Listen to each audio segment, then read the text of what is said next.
Hi. So last night I decided I was going to be a rebellious student and do absolutely everything different that was expected of me. So I got dressed, or I should say undressed. And I decided last night I was going to do a 10-minute video about being Reverend Sylvianne Tuggle, the cussing naked Reverend.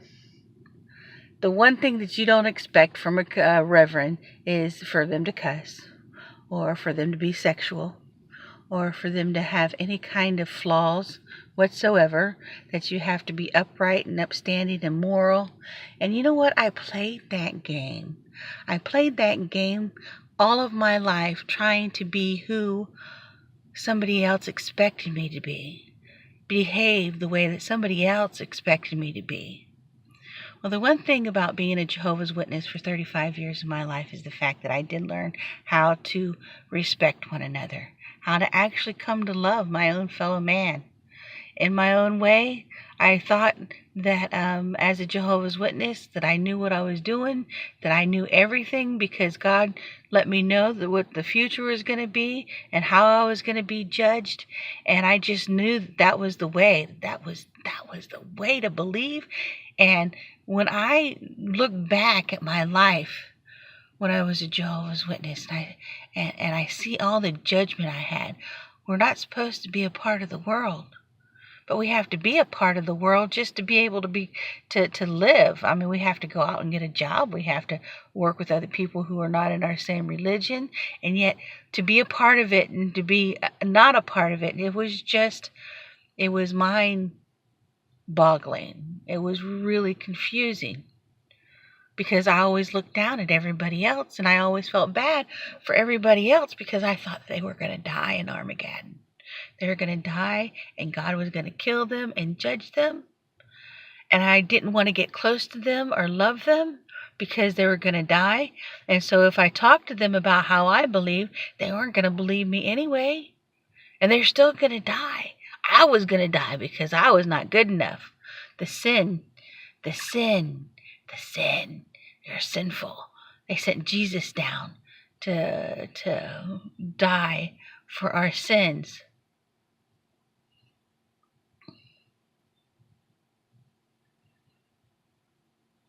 I think about that all the time, and how can a man die for our sins if he says he can? I mean, isn't that what life is all about? Is just doing whatever it is we say we can, our creation. As a reverend, and from what I've gone through in my lifetime, I just want you to know that I'm not going to bring the Bible into a conversation to try to prove my point.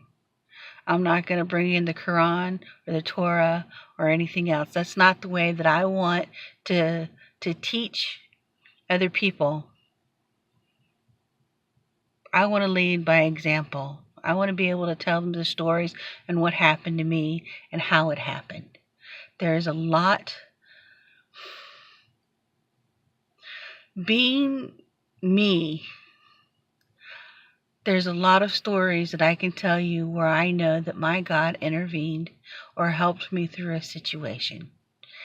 It happens all the time.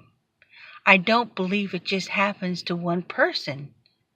I believe that you all have your own spiritual connections, your own God cord, your own conscious mind, your own voice inside of your head that tells you when it's safe and when it's not safe, or tells you when you want something different to change in your life. These thoughts, these energy waves that go through you, just use them. Know who you are and feel who you are. That's what I had to do. I had to understand what it is that I put in my head and how not to think about how it's going to come to me. That's where the miracles are. That's where the surprise is because life will bring you everything that you ask, and it will bring it to you. It will. You can sit on your couch and get what you want sometimes, most of the time, because that's where the thought forms start. That's where manifestation begins, is in your head. And sometimes you have to be still and sit on the couch and think about what it is that you want and what you want to desire, what you want to bring into your desire, what you want to experience. I had an outline written for this video, and it took me all of 30 minutes to write 5 different outlines. I went back to look at the outline and I couldn't bring it or piece it together. I don't think that's the way I'm supposed to be teaching, even though I should be looking at the outline right now, but I don't touch your face when you're on a video.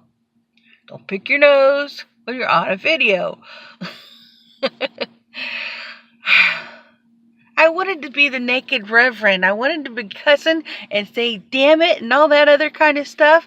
And I wanted the people to judge me on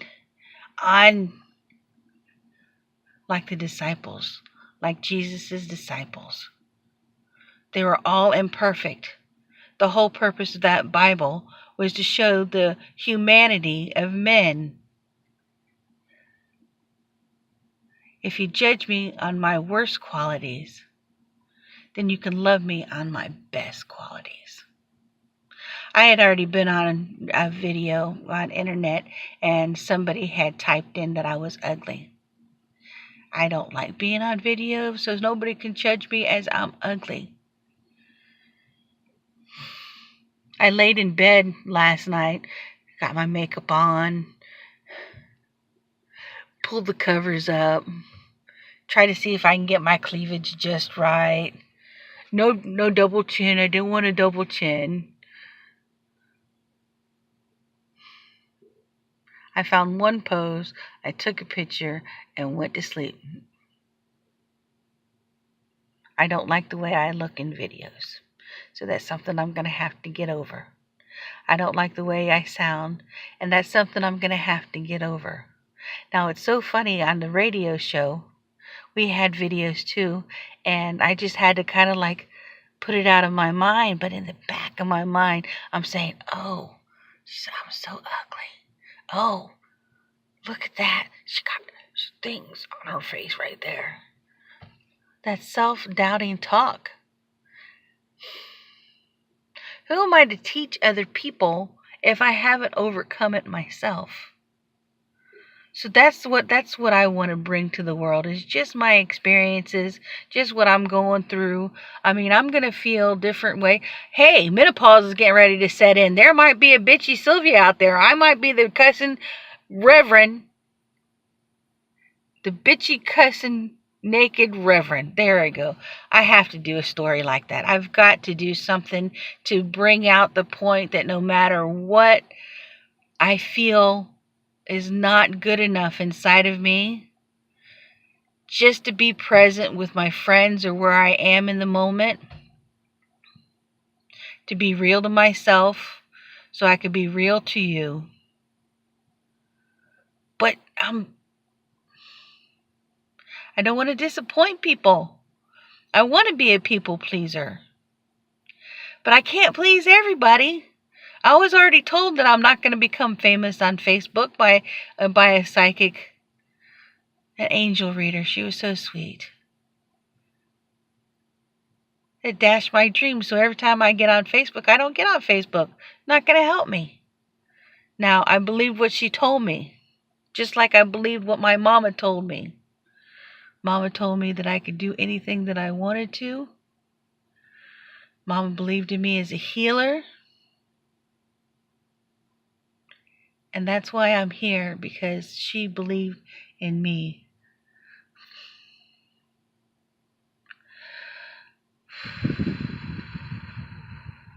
I'm getting so old. I'm getting wrinkled. I'm getting lonely. And I have to overcome my fear of being loved by the world. And I will leave you with that. Namaste. And so it is.